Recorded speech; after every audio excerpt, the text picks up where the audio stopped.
Because it's not what you say, it's how you live, dude. Every day. Yeah. How you treat your wife, how you treat yourself, how you treat your kids. That's the download that's going in. They're sponging that in. Yeah. And so, do you want to keep playing it the way you've been playing it, or do you want to try something different? Yeah. That's gold right there.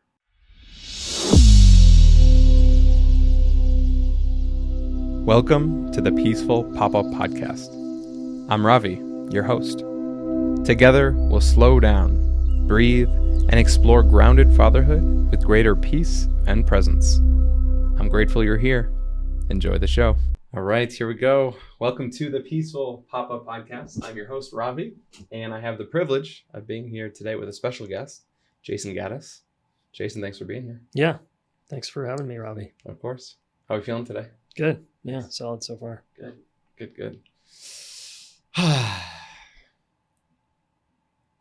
Appreciate your time, your energy, all the things. I like to start off the show with giving my guests an opportunity to meet my guest. I could read your LinkedIn bio, your website. It's all very fine-tuned and compelling, but I want to meet you in this moment. Are you open to playing a short game? Of course. Wonderful. The game is called Head, Heart, Hara. Okay. Mm-hmm. We'll have a chance to meet the three pieces that make up Jayson in this moment. We're going to oversimplify you into three components. Mm-hmm. It's also slightly somatic. So while you speak from your head, you're going to speak only factual information. Maybe where you're from, your family constellation, what you do for work. But try to keep it factual. And we're going to place your hand here just to remind us that that's where we're speaking from. Okay. We'll then have a chance to drop down into the heart space. Mm-hmm. From here, we can speak I feel. We'll have about 30 seconds in each component to speak, then from feelings. Mm-hmm. Now that we've honored our head and our heart, we can drop down to our truth. The core of your being, your energy center, that space just below the navel. What do you want? Mm-hmm. What do you want for yourself, for your family, for community, for humanity? And again, trying to tune into really what's alive right now. Yeah. Sound fun? Yep. Let's go. Cool. All right, hand on your head. Mm-hmm. When you start talking, I'll start energetically timing and let us get to know a bit more about you. Okay. So I'll start here. Head. Start at head. Yeah. Facts about me. I'm the founder of the Relationship School. I'm a husband of 18 years, together 22. I've got two kids, 16-year-old boy and a 14-year-old girl. I just coach people on how to get better at relationship. That's my jam. Amazing. Dropping from the head into the heart. What do you feel? And you can start, I feel, then just fill in the blank a couple times. I feel pretty relaxed. I feel grateful to just get an opportunity to share my message with you. I feel, receptive, willing, curious. Yeah. Wonderful. Mm-hmm. Great qualities to be feeling. Yeah. All right.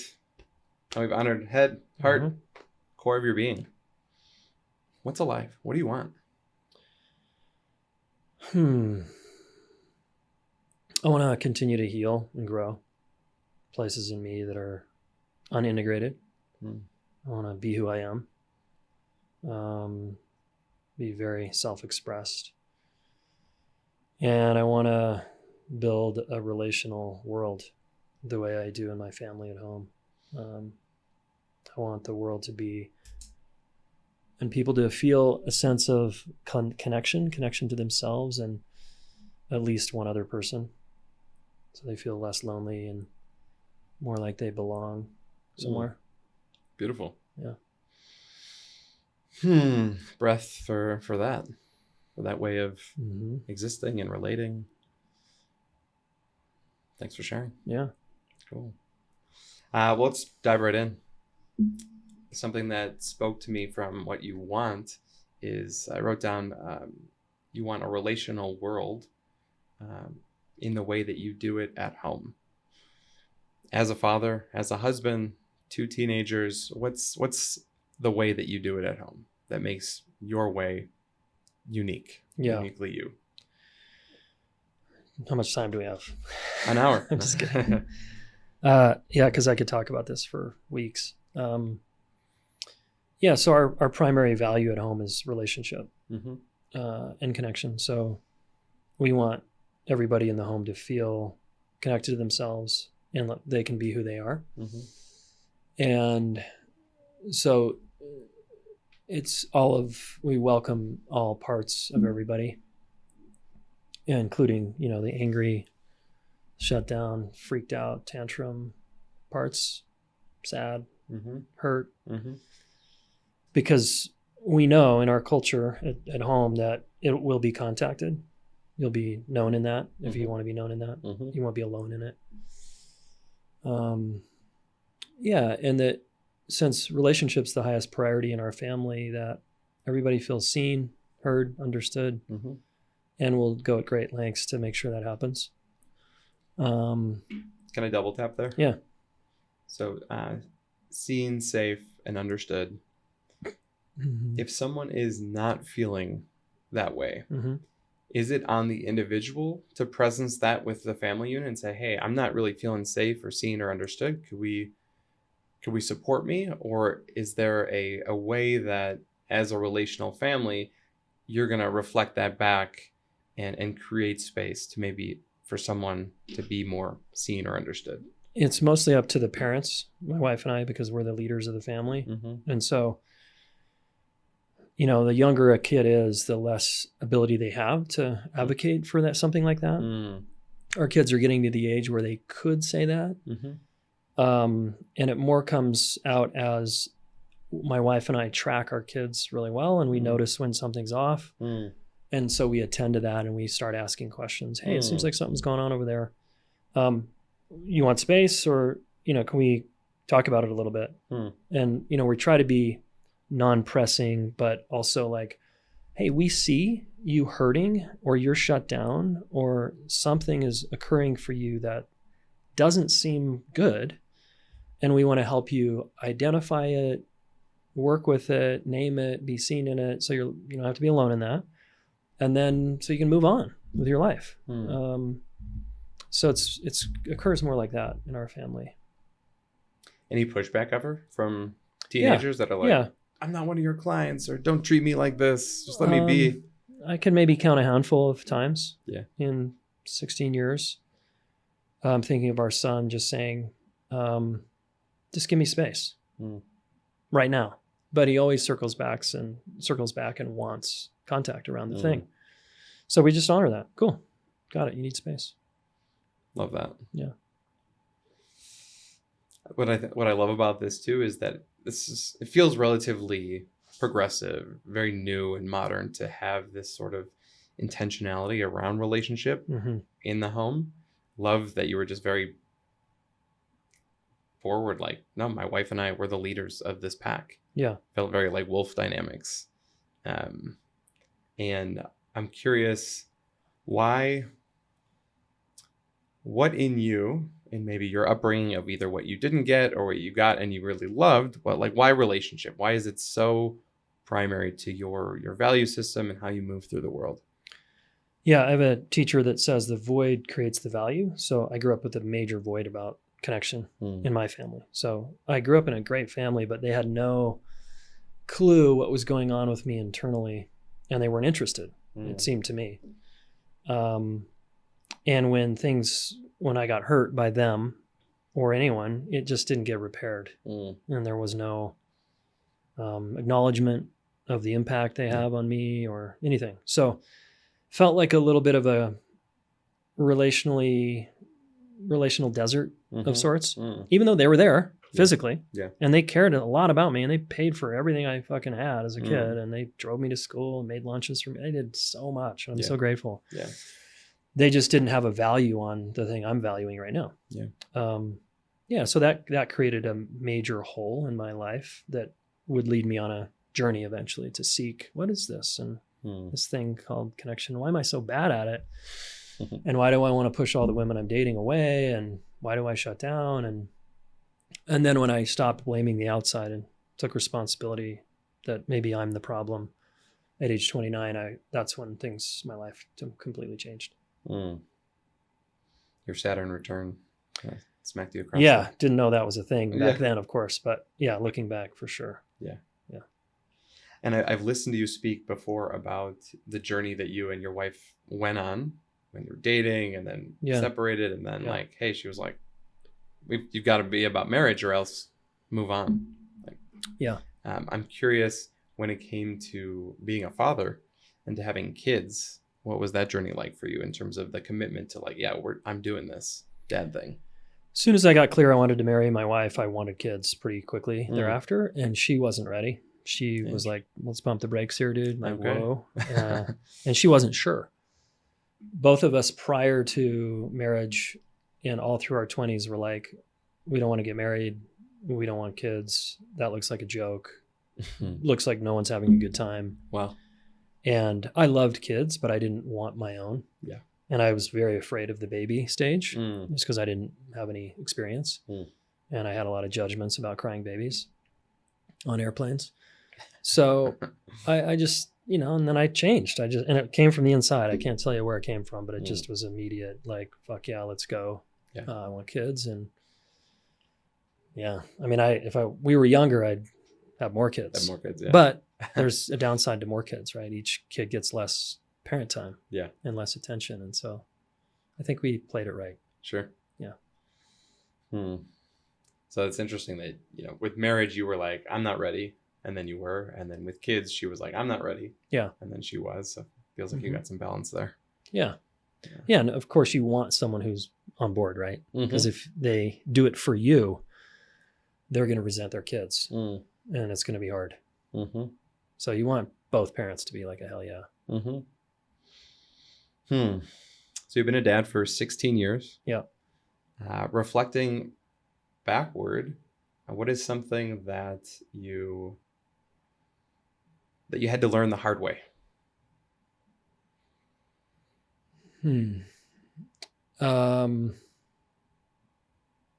Probably something that's still a challenge for me sometimes is validation and empathy. So kids freaking out, lots of tears. I touched places in me I didn't know I had in me, of just blind rage, of just hearing a scream at 2 a.m. and I haven't had any sleep for weeks, and just how activating that is. Yeah. And,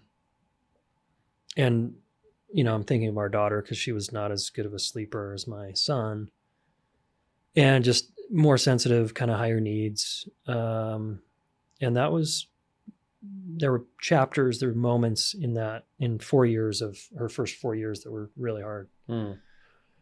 And my wife is just better at validation and empathy than I am in general. And back then she was even better than me. I've closed the gap a little bit, so I'm not such a moron here. But just, the worst thing a parent can do is what I was doing at times, which was to basically be like, get over it. Like, you're fine. You're okay. Yeah, you're okay. You're okay. You're okay. It's just not a good move, because kids then go, oh, what I'm feeling is bad and wrong.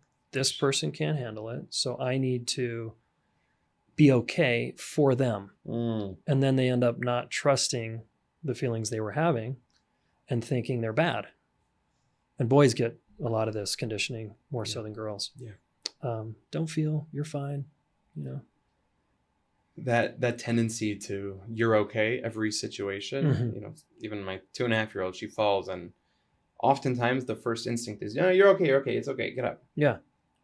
How, either in your own personal journey or now being in a place where you're helping others relate, how do you train that muscle to withhold the conditioning of you're okay and create space for validating what they might actually be feeling? Yeah. Well, it starts with your marriage. So it's going to go better if you know how to do this with adults. Yeah. If you are just focused on your kid and you suck at this with your adults, like there's just a disconnect there. Interesting. It's kind of like you're walking around with crutches. It's just, you want to get this with adults if you're a parent. Yeah. And ideally your partner. So when they have strong feelings, you can say, oh, looks like you're upset. Tell me more about it. Like, what's going on? Wow, it makes sense you're upset because I was a dick and I raised my voice. And, oh, okay, yeah. Wow, that sounds really hard, honey. You're just doing the same thing with a kid. Sure.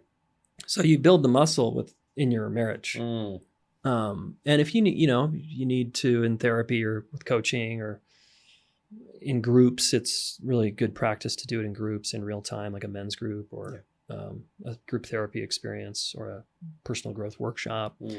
But a great place to practice is on an airplane, sitting next to someone, waiting in line, like just practice listening for feelings and then validating them. Oh, it makes sense you're annoyed that there's this big fucking line. Me too.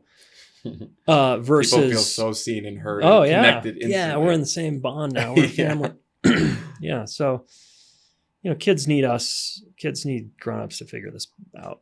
Yeah. Because when we don't, it's not good long term. Yeah, what I'm hearing is I'm going to project and almost assume that a lot of your answers to things relating with a child start with, well, how are you doing that in your marriage? Yeah. How are your 100%. Yeah. Yeah. And then beyond that is the journey also, like, how are you doing that within yourself? Or is it always very relational? Yeah. I mean, of course, we want to be good to ourselves. How we treat ourselves is sometimes a reflection of how we treat other people. Because I'm so relational, I put less attention on the self. I see myself as being a self in relationship. Yeah.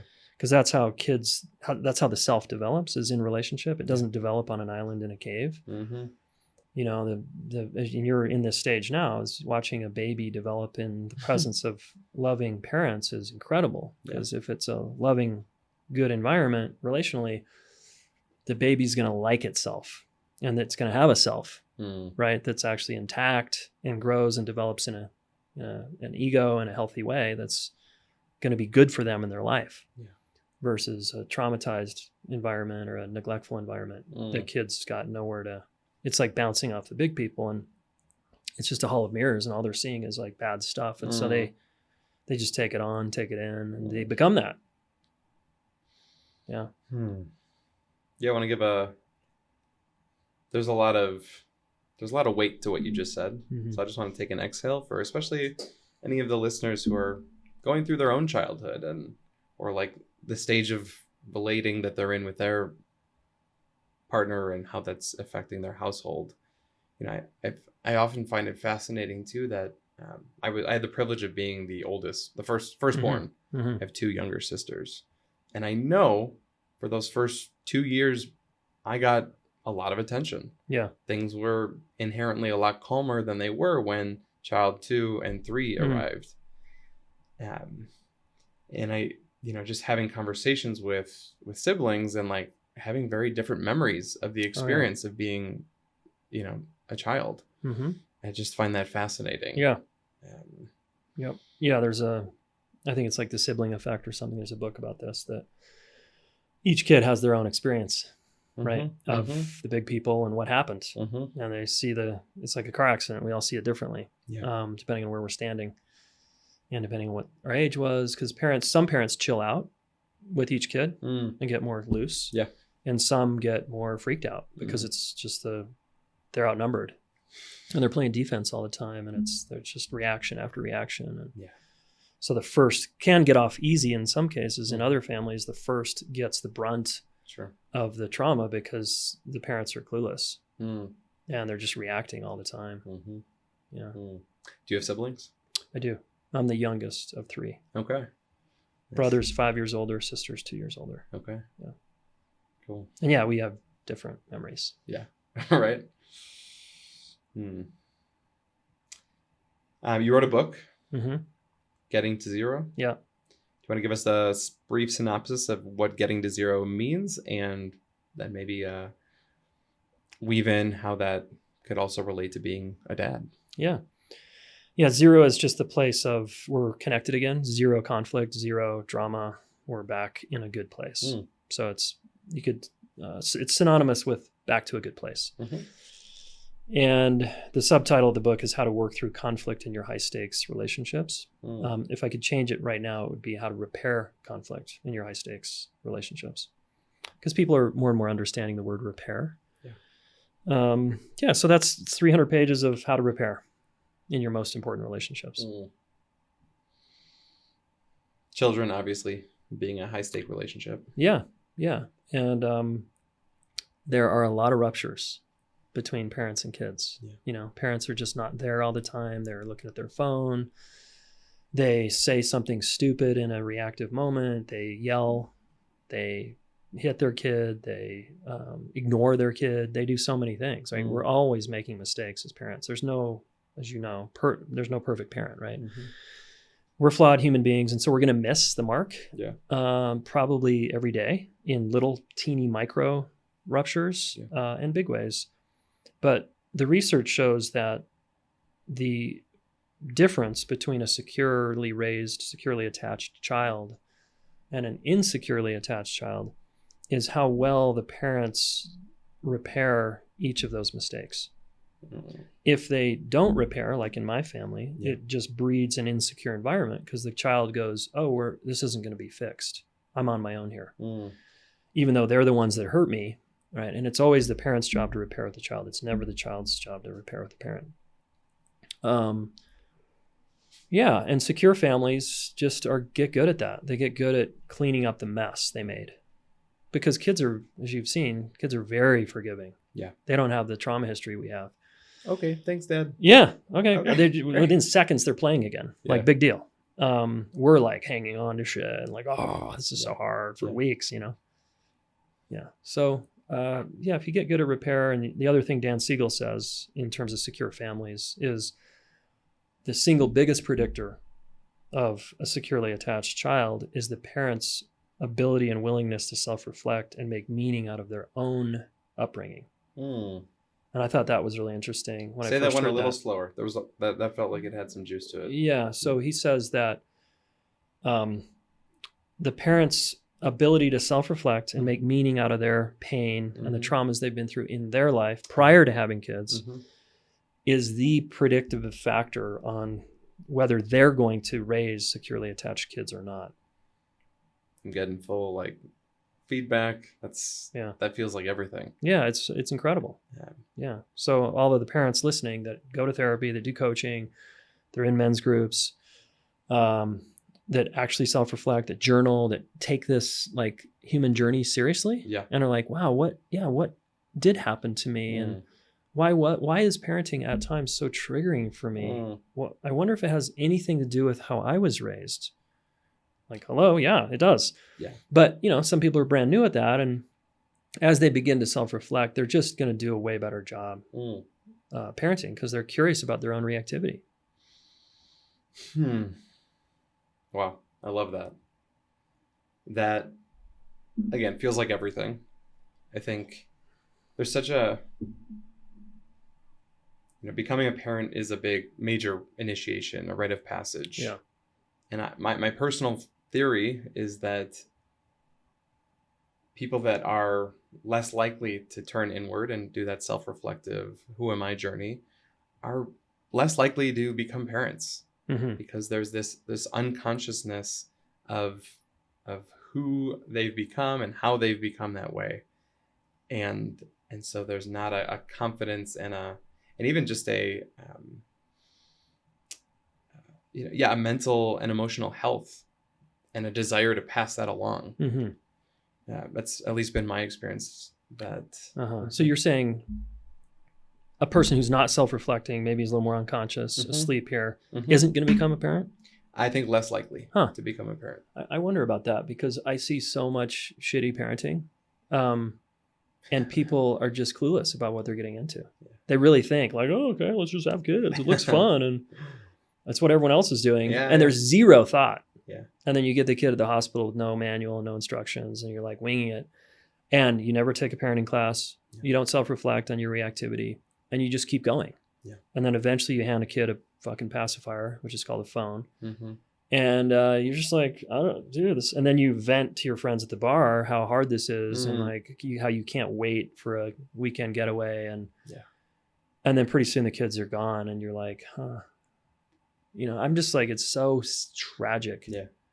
I think parents are, I mean, this is going to sound harsh, but I think parents are the root of almost every problem we have in the world. Breath for that. Yeah. I'm on one hand, I want to like cry and get tissues. And the other hand, I want to cheers to that. Cause like parents are the root of a lot of the challenges that we're facing societally. You don't like what you see in the world, you know, how are you raising your fucking kid? Look in the mirror. You know, are you actually putting attention and care into that process? And of course you're busting your ass. Like there's no parent that doesn't try pretty hard. Or maybe there's a few, but most parents have good intentions. They're trying, but they're in their own unconscious patterns and they have no interest in snapping out of that. And then they raise a complete asshole and it's just like, what do you expect? I love your no bullshit approach. Yeah, I mean, parents are so, there's this whole, don't shame parents like bubble out there that you can't challenge parents because every parent feels bad. And look, my disclaimer here is single moms who have no resources. All right. I'm not talking about single moms who have no resources, who are working 3 jobs. I'm talking about privileged parents who have resources, have education, have money, and you're still blowing it. That's a huge problem for me. All right. So there's some juice here. This feels rich. Let's think about the mom who is in a relationship. I won't call it healthy. She's in a relationship. Okay. The family is well resourced. She's doing some of the work. She's got a mom group. She's doing some yoga. She's journaling. She's got a morning tea practice. Dad's still asleep.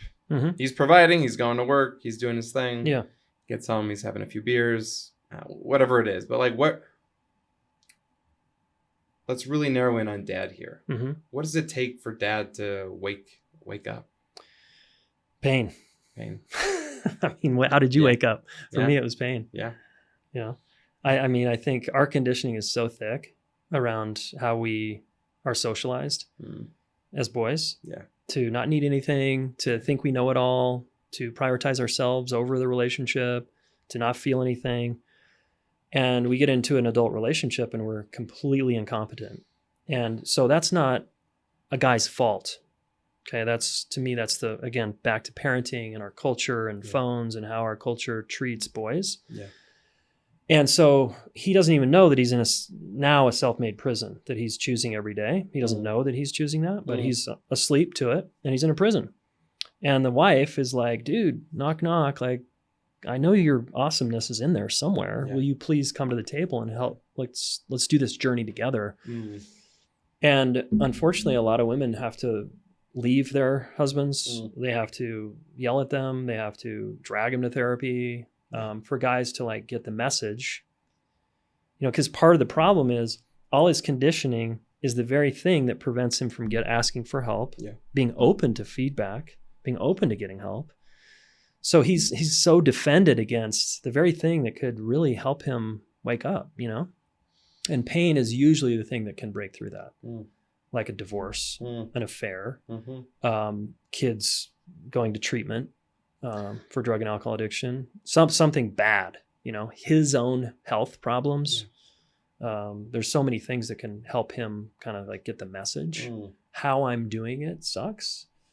Like, how many more times do you want to hear your wife in so many different ways? She's trying 500 ways to give you feedback that your way sucks at times. And she just wants to be contacted around her feelings. She wants she wants a collaborative partner. I don't think that's asking too much. I mean, how do you want, and then he calls her a nag, right? Yeah. Well, God, I just like, and then goes into his inferiority thing and shame, and then wants to watch the game to avoid, because he doesn't want to feel his feelings. So then he he just stays stuck. Mm. Instead of being like, I wonder how many times I need to get the memo here from my wife before I take action. Yeah. Yeah. And again, to the listeners who are like, wow, that was my dad or my grandpa, or that's me right now. Yeah.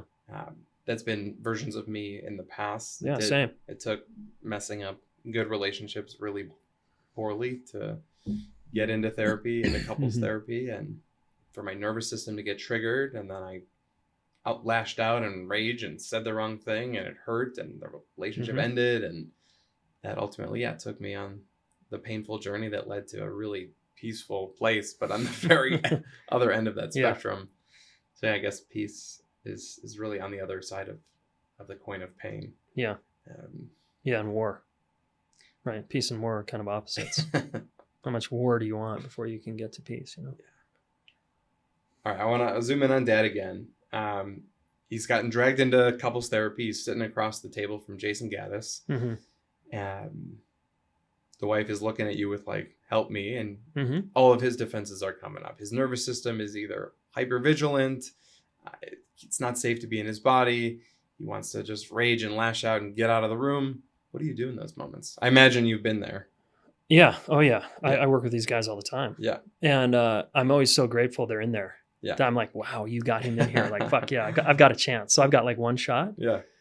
First session to like enroll this guy. And I like that challenge. Like, how am I gonna get him enrolled? Right. So I got to find out what he values and cares about. And I'm going to use his values as leverage to get him enrolled. And I'm going to join with him basically and say, I can relate to you because I'm a guy and I've been there.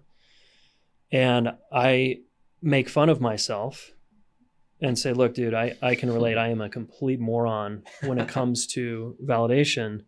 Still, I'm still learning. And it causes my wife a lot of pain. Do you ask her, like, what is it like for her when you continue to try to fix it or problem solve or give her advice? Ask her what that's like. And then she'll tell him it sucks. And then I'm like, I know. Like, are you getting the message though? Like, do you want to learn a new way? And are you interested? And then we, of course, look at what's at stake. Because unfortunately, a lot of guys, 90% of therapists are female. And when guys come into therapy, they feel one down, even because there's two women. And he already feels like, and I'm not saying women are doing this to him, okay? It's just what he projects is like, okay, my wife's against me. And now she's got someone who speaks her language, a woman, and she's against me. I don't even know her. I just met the woman and she's against me. So I have an advantage because I'm a guy. And he's already like, okay, at least he's a guy, And then if I can say things that make it sound like I can relate, that helps him start to soften. And then I actually start challenging her on her way, because her way sucks. A lot of the time she's nagging, she's poking, she's giving him advice. She's like trying to like change him basically. And then I have her say, what do you imagine it's like for him? Because she's never done that thought experiment. Yeah. And it's often he feels judged and criticized. And I'm like, do you want to feel judged and criticized to her? Like, does that feel good to you? No. Right. And he feels that way all the time. So are you willing to learn a new way? And, that starts to get the woman's attention. Because I don't just come in like a couple session, even if I think he's kind of the problem, I'm like, she's part of the problem here. She's still married to the guy. Yeah. She's doing some things that aren't working. She's kind of got this fantasy that Jayson is going to change her guy. But I come in and I'm like, no, that's not what we're doing here. You're going to change your approach and he's going to start to get on board, kind of thing. Yeah. And, sometimes I'm successful and sometimes I'm not. Sometimes guys never come back. Fuck no. Yeah. I appreciate your use of the word enroll versus sell. In my head, right. The first meeting, it's like, I got to sell this guy on this approach to doing it differently. But it felt like it was intentional that I'm going to enroll him. I'm going to use his values, my own shortcomings to relate with him and get him on board. that felt just genuine in that approach. I just want to honor you for Cool. enrolling versus selling. Yeah. And I'm trying to, back to his values, a lot of guys are into work, sports. They're good at something. And so I say, what are you good at? And he'll tell me what he's good at. And I'm like, how many hours did you spend doing that thing that you're really good at?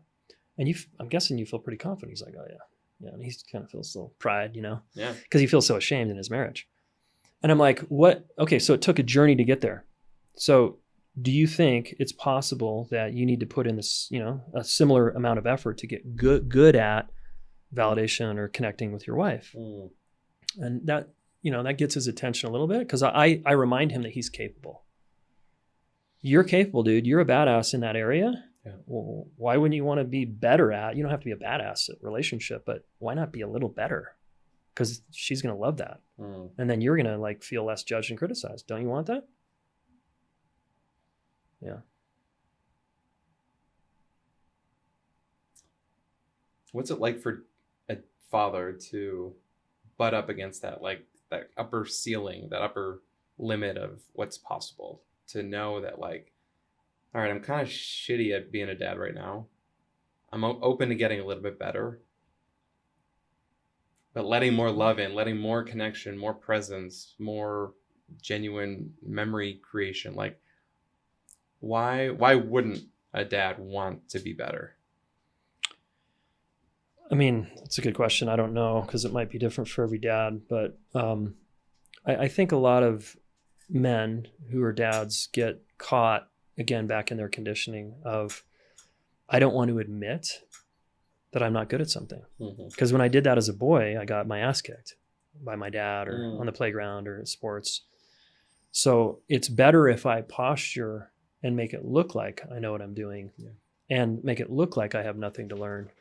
So he doesn't really see that he's caught in that. Yeah. But hopefully I can, point that out over time. But, I try to use the leverage of parenting and kids. Like with parents, it's easier because you can say, what do you want to model to your kids? What kind of, I say, like, what kind of relationship do you want your kid to be in one day? Oh, a really healthy one, a good one. Oh, okay. Yeah. You really want that for them? And are you modeling that right now? Have you been modeling that the last 10 years? Well, because it's not what you say, it's how you live, dude. Every day. Yeah. How you treat your wife, how you treat yourself, how you treat your kids. That's the download that's going in. They're sponging that in. Yeah. And so, do you want to keep playing it the way you've been playing it, or do you want to try something different? Yeah. Yeah, that's gold right there. My parents are still together. Their relationship is not healthy. And for my entire upbringing, don't do as we say, not as we do. And they would say that. They would say on repeat often. It's like let them off the hook, right? Yeah. I don't have to be responsible because I'm saying that. Disclaimer to my kid. I can do this thing because I'm saying, don't do it. Hey, I told you. Do as I say, not as I do. Yeah. Such a cop-out, right? Yeah. God bless the parents that were, ultimately doing the best that they could. With the values they had. With the values they had and the resources available to them. How do you, so you had this relational void growing up. You are now a beacon of relationship. What has forgiveness in your path looked like? Forgiving your caretakers for the goods that you did not get. Yeah. Okay. Let me unpack forgiveness first. Yeah. I don't subscribe to forgiveness. So because it implies that they did something wrong. And if I'm truly grateful for my parents and how they did things, there's nothing to forgive. There's just thank you. I love you. So that was my healing journey. We got Bodhi in the studio house today. What's up, Bodhi? Chill down.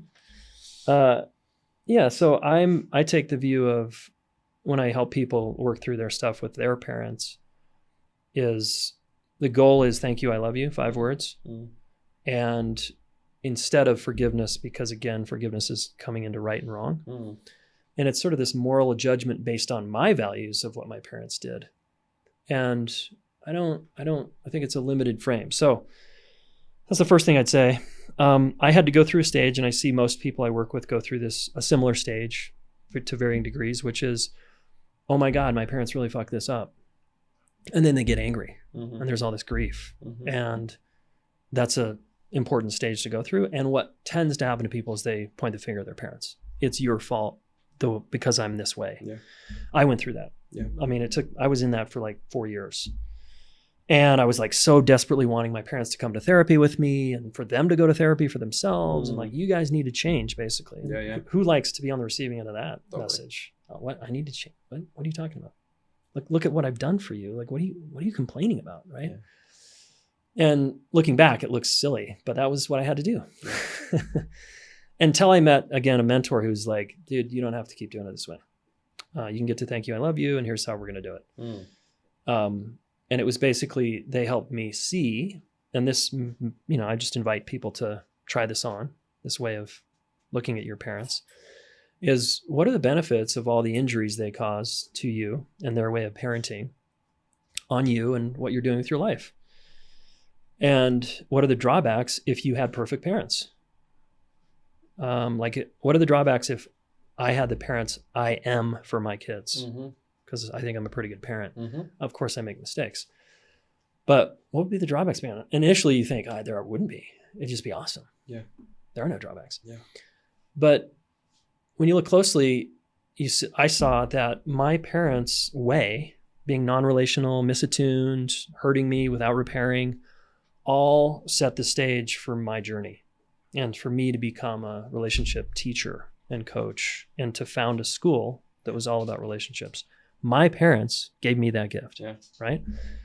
And why would I want that to change? So if I could rewind the tapes, the real question is, would you want your parents to do differently if you could have these perfect parents? And the answer is, of course not. Because I wouldn't be sitting here talking to Ravi. I wouldn't be sharing my message about relationships. I wouldn't have a purpose like this. I'd be a fucking accountant or something. And I love what I do. So thanks, Mom and Dad. Also, thank you to the accountants for doing the work that you do. Thank you. I love you. Thank you for the injury and the lack of repair that led me to recognizing and my gifts and ultimately being very self-actualized. Excavating from within, finding the gold, sharing it globally as a respected teacher. And it has to be, but it has to be genuine, right? I had to do the work to get there. This is not a spiritual bypass of like, I got assaulted by my parents. Jayson, what are you saying? That's a good thing? I'm saying, no, fuck no, of course not. It's terrible. Yeah. So I validate the feelings. Yeah. We work through that. Yeah.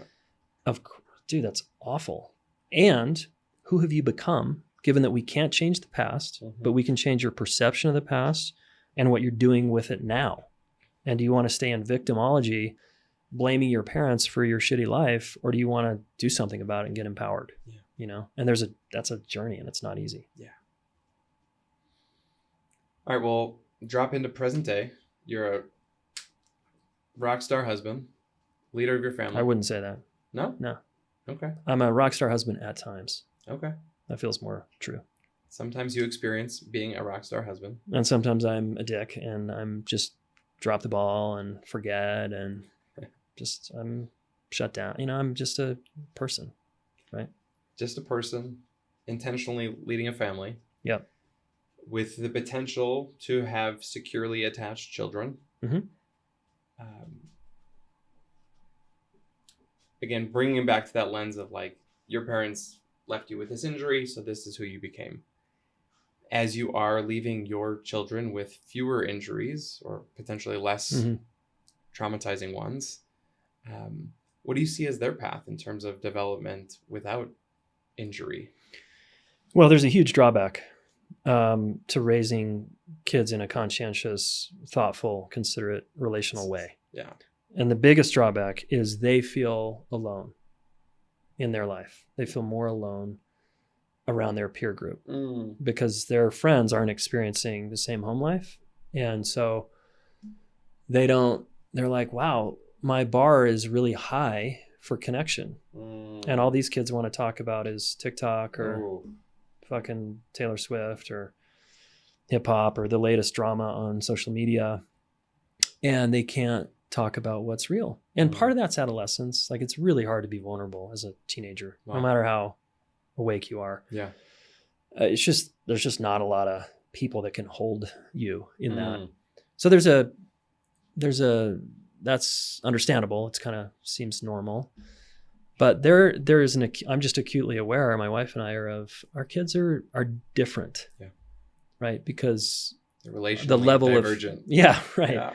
They're relationally sound and interested, and maybe one day they will push back on that and be like, I'm going to become a non-relational person because that was so annoying growing up with two coaches and therapists that raised us, and fuck feelings. And I'm open to that, of course. Like, they got their journey to make. Yeah. But right now we have an amazing relationship with our kids, and it's really sweet. But I do think that's the big drawback. And I've seen it every year socially. Yeah, with them and their friends and the things they go through. So like anything, no matter how quote good we do it, there's downsides to our way of doing it. Have you ever? Thank you for sharing. That really hit. I was just so curious what was going to come through there, and the aloneness within their peer groups that resonates. Yeah. Did you ever have moments as parents where you considered either like taking them out of school, either homeschooling, or let's travel and do world schooling, or go expose them to more conscious ways of existing? All that. We did raise our kids mostly in a Waldorf environment, which is a little more relational, say, than public school, I would say, based on what I've seen. Our kids are at public high school now. It's a huge school. And we're psyched because it's giving them real world experience, right? With reality. Yeah. We don't want to stay in a bubble our whole life. And we're still in a bubble because it's Boulder, Colorado. Sure. So yeah, we absolutely thought of homeschooling, world schooling. All of it sounds badass to me. But neither one of us was willing to take that on full time because we love our careers too much. And we didn't also want to hire a private person to take that on. They're our kid. It's like, what? And we always, because we're relational, we thought it's such good experience to be at school just for the social experiment. Yeah. You know, just to deal with kids and friendships and being hurt and bullying and all the challenges that kids have in school. We didn't want to rob our kids of that. And I still am like, homeschooling's pretty fucking cool because I have problems with education. Sitting in desks for one, testing and grading, and there's so many problems with the way we do education still for me. And I like the freedom of homeschool, like learning based on your values and what you're interested in, starting a business. Like, I've heard so many creative ways parents have done it, and I applaud every one of them. They're all pretty cool. So yeah, just not our path in this life, apparently. Yeah. Curious what you guys are going to do. So are we. Yeah. And already piecemealing things together that feel like leaning towards a version of homeschooling. But I'm even just this morning, we were having conversations just candidly about going in one direction versus the other. Yeah. I had a public school upbringing, and I have fond memories of that. I think there's a lot of cool bilingual public schools right now. Right. Yeah. We'll see how it all shakes out. Feeling ready to put a bow on this. Just love what's come through so far. I trust that the listeners are getting good introspective value in their own journeys. I asked you a little bit about the past. What's alive right now in this stage of fatherhood for you? I'll leave it at that. What's alive? Yeah. So much. Adolescence, I love adolescence. I love teenagers. All teenagers, I think, are so cool. And I love our teenagers. And we have a few more years, and then we're empty nesters. So I'm trying to savor these moments. There's always that tension as an entrepreneur of like, I need more space and time to work. And that's not really true, because then I would get less time with my kids. Yeah. And family's like sacred time for me. So the cost has always been my business and my message will grow slower because I'm really want to be home a lot. Yeah. So that's still really alive. I'm just love being a family and just so rad on so many levels. And I'll probably have a lot of feelings about that transition in a few years. I'm not sure how. I mean, my wife's already getting a little emotional about it, and I tend to be emotional later. Like as it gets like right there, I'm like, oh shit, I have all these feelings about it now. Yeah, and then watching them develop, just continuing to fan the flame of helping them become who they are, and that, you know, as they age, it's like more freedom, but more responsibility. Mm-hmm. So we're constantly helping them get ready for adulthood, chores, and like you have to pay for some of your shit now, and you know, like it's real, and it's fun to prep them for 18, because again, I think that's one of the hardest things for privileged parents is the kids are 18 and the parents are still doing everything. Yeah. And then I miss my kid. I don't want to, so I'm going to make their lunch still, and I'm going to do their laundry still, and I'm going to do everything for them still. And then all of a sudden there's this abrupt transition and the kid's like a child. So, you know, it's our responsibility to get them ready to be like a good roommate, a good citizen, you know, an honest person that's actually contributing out in the world, like not to be an entitled asshole who sits on the couch playing video games. So how do we, you know, so that's very alive too, is how do I get my kids ready? Yeah. And it's like, man, you're kind of doing that for 18 years. It's a life in a life certain sentence. way. Yeah.